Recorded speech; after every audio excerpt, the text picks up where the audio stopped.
இன்ன ஷைத்தானே யஜ்ரி மின் இப்னி ஆதம மஜ்ரத்தம், ரத்தம் எங்கெல்லாம் ஓடுகிறதோ அங்கெல்லாம் ஷைத்தானும் மனித உடலிலே ஓடிக்கொண்டிருக்கிறான்னு நபி அவர்கள் சொன்னார்கள். தாக்கம் வெளிவருவது இரண்டாவது, ஓடிக்கொண்டிருக்கின்றது ஒரு உண்மை.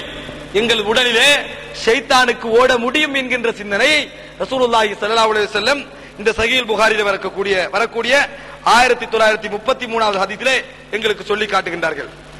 அதுபோன்று சுனன் இப்னு மாஜாவிலே 3548வது ஹதீஸ் உஸ்மான் இப்னு அபில் ஆஸ், இது நுழைந்து ஏற்படுத்திய தாக்கத்திற்கு ஒரு உதாரணம்.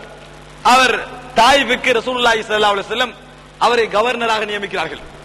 அந்த ஊரிலே கவர்னராக இருக்கிறார். அவர் கொஞ்ச நாட்களாக அவருக்கு தொழ முடியவில்லை. தொழுதால் 4 தொழுதிருப்பார், 2 6 ஓதினேனா ஓதவில்லையா, ருக்கு செய்தானா செய்யவில்லையா என்ற முழுவிதமான சந்தேகங்கள் வர துவங்கின, வஸ்வாஸ் அதிகரிக்க துவங்கின. தொழ அவர்களால் முடியவே இல்லை. எந்த அளவுக்கு முடியவில்லை என்றால், தாயிஃபில் இருந்து வருகிறார் நபி அவர்களிடத்தில். ஒரு வஸ்வாசுக்காக ஒரு கவர்னர் வரமாட்டார். அந்த கவர்னர் இடத்திலிருந்து இங்கே வருகிறார், நபி அவர்களை தேடி மதீனாவுக்கு வருகிறார். வந்து ரசூலுல்லாஹி ஸல்லல்லாஹு அலைஹி வஸல்லம் அவர்கள் கேட்கிறார்கள், இப்னு அபில் ஆஸ் யாரு, உஸ்மான் இப்னு அபில் ஆஸா என்று கேட்கிறார்கள். ஆம் என்று உள்ளே நுழைகிறார்கள். மா ஜாபிக், என்ன காரணம், இங்கே வந்ததற்கான காரணம் என்ன என்று கேட்கிறார்கள். அப்பொழுது ரசூலுல்லாஹி ஸல்லல்லாஹு அலைஹி வஸல்லம் இடத்தில் அவர்கள் சொல்கிறார், அரதலி ஷைஉன் ஃபீ ஸலாத்தி ஹத்தா மா அத்ரி மா உஸல்லி. தொழ போனா ஏதோ ஒன்று வார மாதிரி இருக்குது, நம்மளுக்கு தொழலாம இருக்குது. எவ்வளவு தொழுறே, எத்தனை ரக்காத் தொழுறே என்றெல்லாம் என்னால் நினைக்க முடியாத அளவுக்கு ஆகிறது என்று சொல்லி அவர் சொல்லுகிறார். அப்ப நபி அவர்கள் சொல்கிறார்கள், ذاك الشيطان உதுன், அது ஒரு ஷைத்தான். அப்படியான வேலையை உனக்கு செய்வதே ஒரு ஷைத்தான். உதுனுஹு, நெருங்க என்று சொல்கிறார்கள். நெருங்க என்று சொல்லிவிட்டு ஃபதனவுது நான் நெருங்கினேன். ஃபஜலஸ்து அலா சுதூரி கதமி, இப்படி அமர்ந்தேன், எனது பின்புறத்தை இப்படி வைத்து காலிலே இப்படி வைத்து அமர்ந்தேன். அமர்ந்த பின்னால் ரசூலுல்லாஹி ஸல்லல்லாஹு அலைஹி வஸல்லம் ஃபதரப ஸத்ரி பியதிஹி, தங்கள் கைகளால் எனது உள்ளத்திலே அடித்தார்கள். அடித்து விட்டு சொன்னார்கள், வத்தஃபல பி வமி, எனது வாயிலை உமிழ்ந்தார்கள். உமிழ்ந்து விட்டு சொன்னார்கள், வகால உஹ்ருஜ் அதுவல்லாஹ், அல்லாஹ்வுடைய எதிரியே வெளியேறு என்று சொன்னார்கள். எப்படி சொன்னார்கள், அல்லாஹ்வுடைய எதிரியே வெளியேறு என்று சொல்லி ரசூலுல்லாஹி ஸல்லல்லாஹு அலைஹி வஸல்லம் ஃபஃஅல ذلك 3 مرات, 3 முறை நபி அவர்கள் அப்படி செய்கிறார்கள். ثم قال الحق بعملك, போய் உங்களோட வேலையை செய்யுங்க என்றாங்க. இப்படி செஞ்சிட்டு இப்பொழுது போய் உங்களது வேலையை செய்யுங்கள் என்று சொல்லி ரசூலுல்லாஹி ஸல்லல்லாஹு அலைஹி வஸல்லம் சொன்னார்கள்.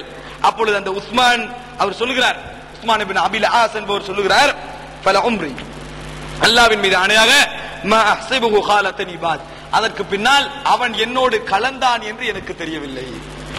அப்படி என்றால் என்ன வாசகம் சொல்கிறார், மா அஹ்ஸிபுஹு காலத்தனி பாத், அதற்கு பின்னால் அவன் என்னோடு கலந்ததாக எனக்கு தெரியவில்லை என்று சொல்லி உஸ்மான் இப்னு அபில் ஆஸ் அவருடைய சம்பவத்தை சொல்கிறார்.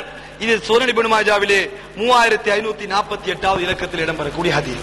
ஒரு சஹீஹான அறிவிப்பாளர் வரிசையோடு நபி அவர்கள் உஹ்ருஜி அதுவல்லாஹ், அல்லாஹ்வுடைய எதிரியே வெளியேறு என்று சொல்லக்கூடிய ஒரு ஹதீஸை நாங்கள் சுனன் இப்னு மாஜாவிலே இந்த இலக்கத்திலே பார்க்கலாம்.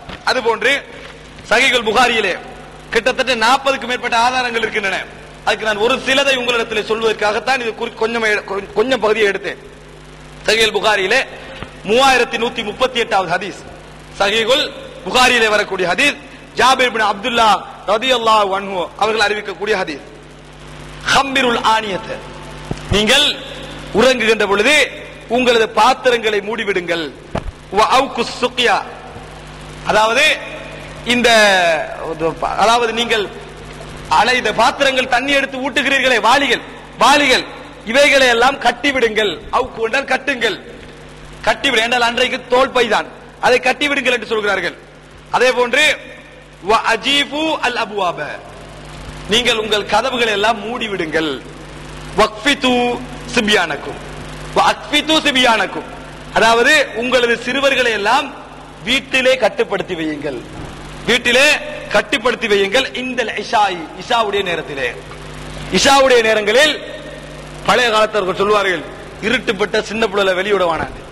இஷாவுடைய நேரங்களில் உங்கள் குழந்தைகளை வெளியே விட வேண்டாம். ஃபஇன்னலில் ஜின்னி இன்திஷாரன் வ கத்ஃபா, ஜின்களுக்கு அந்த நேரம்தான் அவர்கள் இந்த பூமியிலே பரவுகின்ற நேரம், அந்த நேரம்தான் வேகமாக பறித்து செல்லுகின்ற நேரம் என்றார்கள். எப்படி சொன்னார்கள், அந்த நேரம்தான் வெளியிலே அவர்கள் பரவுகின்ற நேரம், அந்த நேரம் தான் அவர்கள் பறித்து செல்கின்ற நேரம் என்று சொல்லி ரசூலுல்லாஹி ஸல்லல்லாஹு அலைஹி வஸல்லம் சொன்ன ஹதீஸ். அபூதாவூத், திர்மிதி என்பது இரண்டாவது விஷயம். சஹீஹுல் புகாரியிலே அங்கெல்லாம் வருகிறது. சஹீஹுல் புகாரியிலும் ஜாபிர் ரலியல்லாஹு அன்ஹு அறிவிக்கிறார்கள், 3138வது இலக்கத்திலே பதியப்பட்டிருக்கிறது. ரசூலுல்லாஹி ஸல்லல்லாஹு அலைஹி வஸல்லம் அதிலே பலவிதமான ஒழுக்கங்களை சொல்கிறார்கள்.